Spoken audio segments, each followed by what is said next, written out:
بسم الله الرحمن الرحيم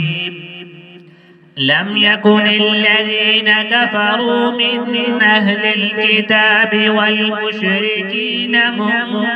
منفكين حتى تأتيهم البينة رسول من الله يتلو صحفا مطهرة فيها كتب قيمة وما تفرق الذين أوتوا الكتاب إلا من بعد ما جاءتهم البينة وما أمروا إلا ليعبدوا الله مخلصين له الدين حنفاء ويقيموا الصلاة ويؤتوا الزكاة وذلك دين القيمة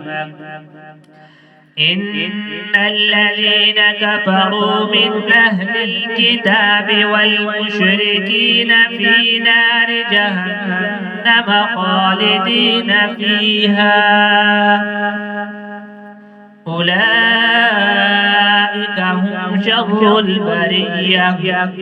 إن الذين آمنوا وعملوا الصالحات أولئك هم خير البرية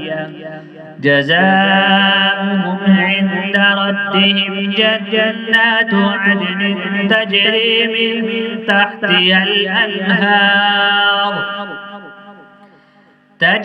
من تحتها الأنهار خالدين فيها أبدا رضي الله عنهم ورضوا عنه ذلك لمن خشي ربه صدق الله العظيم.